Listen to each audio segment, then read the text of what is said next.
Hi, and welcome to this evening's Tiny Farm. We are talking about how to be self sufficient. Doesn't matter what you have, if you have a farm, if you have a house, if you have an apartment. This chat is totally about what can I do? How can I actually make ends meet? And as this environment grows increasingly more expensive to live in, what can I do? How can I grow if I'm in an apartment? What if I don't even have a balcony? Like what can I actually put together?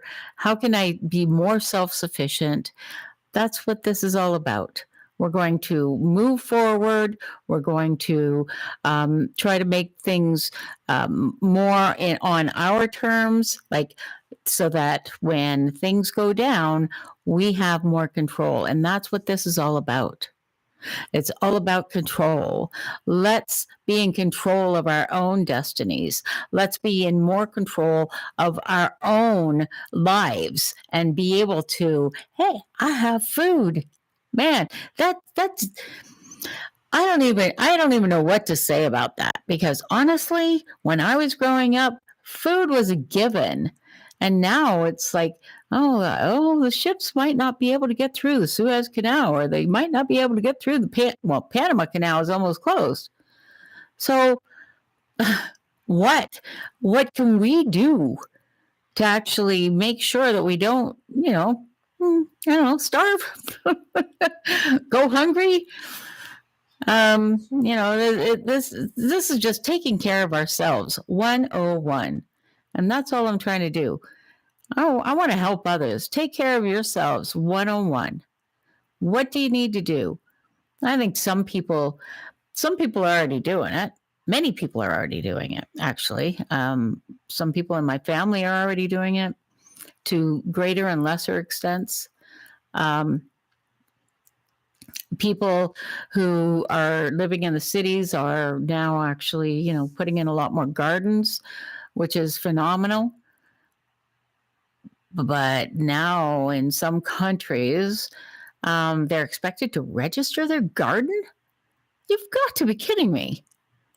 Like, no, this is, we're reaching a level of almost insanity where we have to just start to say, that's enough. The walls are up, and I am taking care of me and my domain. And that's really what I'm doing, is trying to take care of me and my domain. So how do I do that? Well, I want to make sure that I've got food, clothing, and shelter. Those are the three basics. And if I'm going to be self sufficient in those three basics, that means I've got to look at each one of those individually and say, okay, how am I going to do that? How can food? How can I be self sufficient in food? Well, where do you live? Do you live in the city or do you live in the country? If you live in the country, it's a little easier because then you can say, okay, well, I can grow some and I can rely on local farming because living in the country is actually really cool. There are many local farmers. You can develop a network. Highly would promote going to the country. Living in the city is a little bit more of a challenge, but it's not something that can't be done. You just need to find your connections. Where are the farmers markets? Once you get in with the farmers markets, they have their own network, and become a part of that. So, where does it all begin? Have you started? I've started. If you haven't started, that's who I really want to talk to. If you haven't even started, if you haven't started preparing, planning, taking those first steps to actually taking care of yourself, that's the person that I want to talk to, because I was that person a few years ago. I was that person who went to work 9 to 5, came home, made dinner, went to the grocery store, got everything from the grocery store, and, purchased everything I wanted. And I relied that I'd always have what I needed, that I would always have my electricity, that I would always have my fuel for gas, that I would always be able to get the things I wanted. So tell me this. Are you sure that you can always have the things that you need?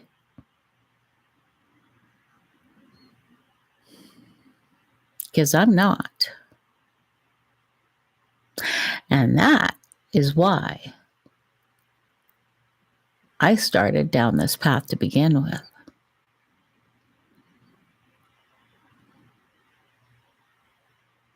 Used to be that you didn't have to think about, will the store be open, or will the store have sugar? Sugar was a big item right before Christmas. Sugar shortage. I don't know if it was in your area, but it was in our area. Big sugar shortage. Like, why? It didn't even make sense to me. But yeah, sugar shortage. Couldn't get sugar. And when do you need it? When you're baking like 50 dozen cookies for your families and friends. Yeah.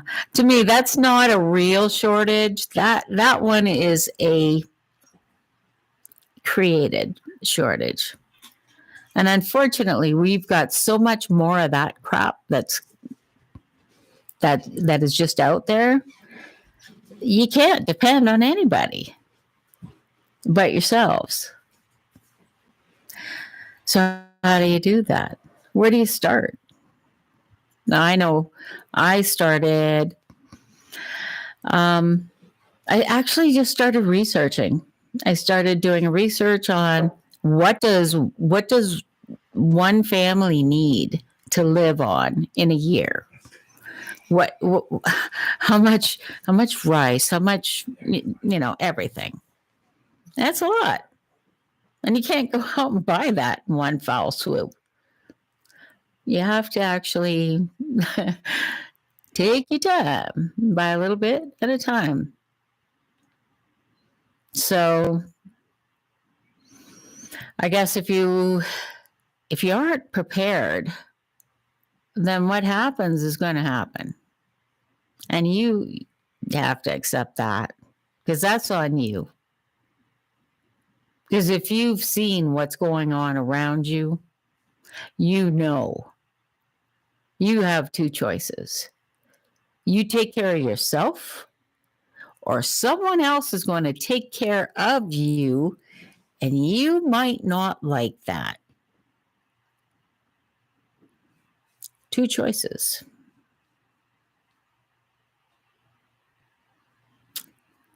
So what I do, I don't know. I went down the list. Oh, I need so many pounds of flour. That's a lot of flour. Do I just want for me and my husband? Or do I want for all the kids, the grandkids?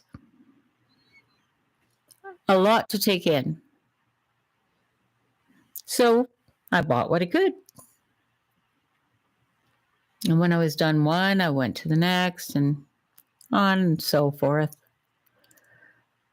But it's not just food. It's also like, what else is there? How else can I be self-sufficient? Well, I'm going to start to grow my stuff. I've had amazing gardens, produced so much fruit on the fruit side. I'm also including cherry tomatoes as fruit, as they kind of are. Yeah, you have to start to take care of yourself. And being the wine and chat this is,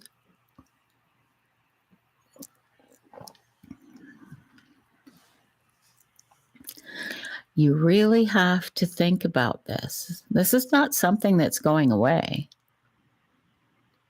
It's not something that can be wished away or woke away or whatever away. Like, this is here. And it's something we need to pay attention to. Worst case scenario is you've actually purchased something for less now than it will be 6 months from now or a year from now while it's still good. So you've actually saved some money. So the best way to do that is double down. Start looking for, cases of soups that are on sale, meat that's on sale, if you've got a freezer, or a dehydrator, because you can dehydrate your meat, or you can can your meat.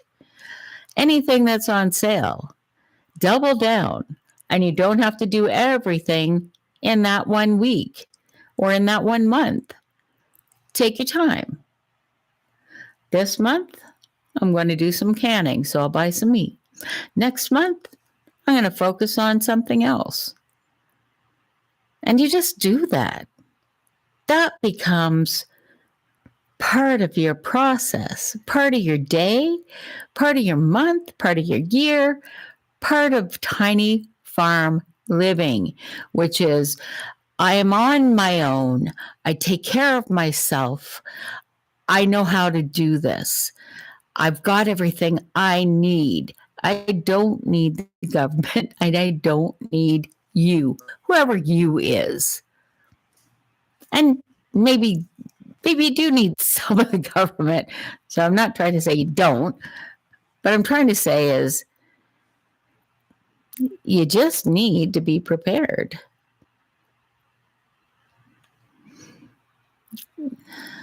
Yeah, you just need to be prepared, because things aren't going to be the way they are now. Or they certainly aren't the way they were 6 months ago, or even 5 years ago. Things have really gotten strange. And I think we need to appreciate that. And we need to plan for that. If you are someone who plans around risk, then you would know that we're in a very risky, I guess, situation. And if you are risk averse, like I am, you plan on what is the worst case scenario. Because worst case scenarios are what will kill you. And for me, worst case scenario, I don't even have the money for, honestly. But if I did, well, I won't bore you with what I'd do with it. But that's what you need to plan for, because worst case scenario is right around the corner. And worst case scenario could happen tomorrow. Like, we're living in such a fickle time that our life could be changing through man or through nature in the blink of an eye. So as far as I'm concerned, I like to be safer than sorry. And so what I like to do is I'm going to go ahead and do the work I need to do. And it is work. I won't lie. But it's a work of love. Because I love the fact that I am being able to move myself forward and have things that I need for me and my family. And if I don't have everything because I wasn't able to get everything, that's okay. That's okay. But I will be able to get some things because I'm working at it. I'm knowledgeable of the fact that I need it. I'm not just sitting back and saying, trains are coming. It's heading for me. Yeah, I'm not going to move from the railroad track. Yeah, that's kind of silly, isn't it? Yeah. So I guess, long story short, you need to take care. You need to take care of yourselves and you need to take care of others. And I think we're getting into a time where that's going to be needed. And who knows why? And who cares who's right or wrong, or if anybody was even the cause? But you just need to know this is your call to action. You have to take care of yourself. You have to take care of yourself and your family. So, I don't know. Hang in here. I'm going to give some helpful tips. That's the whole reason for this channel, is just to try to help. Just to try to help get the word out. It's not a big word. Word is be self-sufficient. Yes, that's be self-sufficient. 3 words. Yeah, be self-sufficient. Take care of yourselves. And come back. We'll do this again. We'll have more information, more interviews with local people and some people that are in mainstream that will also be able to help us get through this, to show us the way, to show us how to prepare. This is the real deal, guys. So take care, and we'll talk to you soon.